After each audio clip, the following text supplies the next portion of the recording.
চিংড়ি মাছ দিয়ে তিল দিয়ে তিলের তরকারি। এই তরকারি এখনো যারা খাননি তারা একবার হলেও ট্রাই করবেন, এটা খেতে খুবই অসাধারণ লাগে।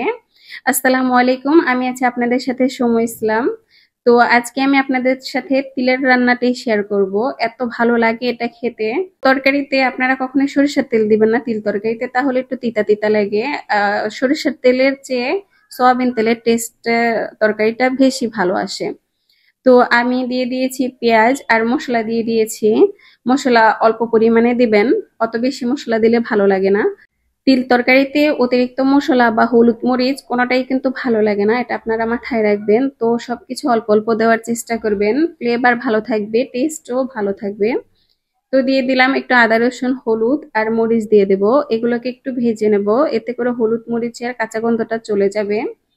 একটু পরে কষানোতে পানি দেব। তো আপনারা সবসময় চেষ্টা করবেন তিল তরকারিটা একটু শুকনা শুকনা করে রান্না করার জন্য। আমি বেশি ভেজা থাকে বা একটু ঝোল থাকে ওরকম খেতে ভালো লাগে না, ভাজা ভাজা করলে খেতে খুব বেশি ভালো লাগে। তো আমি এখন দিয়ে দিব অল্প একটু পানি। এই পানি দিয়ে আমি আবারও একটু কষিয়ে নেব, কারণ যত বেশি কষাবেন তত বেশি স্বাদ বাড়বে। তিলগুলোকে আমি ব্লেন্ড করে নিয়েছি, আপনারা যদি চান তাহলে আপনারা পাটায়ও বেটে নিতে পারেন। পাটায় বাটতে একটু কষ্টকর, কিন্তু ব্লেন্ড করে নিলে খুব সহজ হয়ে যায়।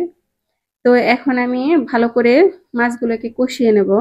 কষানো হয়ে গেলে তারপরে একটু ভালো করে নেড়ে চেড়ে নেব। নেড়ে চেড়ে এখন আমি দিয়ে দেব তিলগুলোকে, যেগুলোকে আমি ব্লেন্ড করে রেখেছিলাম। অত বেশি পানি দিবেন না, বেশি পানি দিলে শুকাতে সময় লাগে, তিল কিন্তু সিদ্ধ হতে বেশি সময় নেয় না। এই জন্য আপনারা সবসময় কমিয়ে দেওয়ার চেষ্টা করবেন পানি। আর নয়তো বেশি পানি দিলে একদম ছিটে ফিটে আপনার ঘর সব ভরে যাবে। তিল প্রচুর ছিটা দেয়। তো একটু ভালো করে নাড়াচাড়া করে আমি একটু ঢাকনা দিয়ে ঢেকে দেবো। ঢাকনা দিয়ে যদি ঢেকে দেন তাহলে কিন্তু তিলটা সুন্দর করে সিদ্ধ হবে, তাড়াতাড়ি সিদ্ধ হবে। তিলকে সিদ্ধ করা অবশ্যই জরুরি, কারণ তিল যদি সিদ্ধ না হয় গ্রান কিন্তু আসবে না। তো আমি পানি দিয়ে দিয়েছি লিমিট মতো, অত বেশি পানি দিইনি।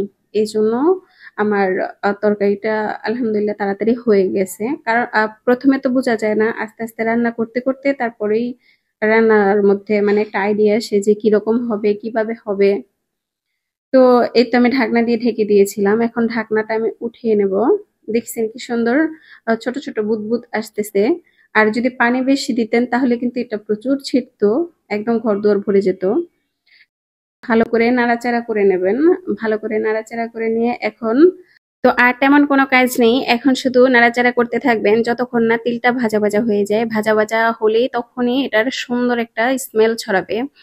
তো এটা গরম গরম ভাতের সাথে খেতে আসলেই খুব ভালো লাগে। আপনারা একদিন অবশ্যই বাসায় ট্রাই করবেন আর আমাকে জানাবেন কেমন হলো, উম, খেতে কেমন লাগলো, আর আমার রান্নাটা আজকে কেমন হয়েছে। যারা যারা আমার ভিডিও রেগুলার দেখেন তারা অবশ্যই কমেন্ট করে কমেন্ট বক্সে জানিয়ে যাবেন। সকলকে ধন্যবাদ।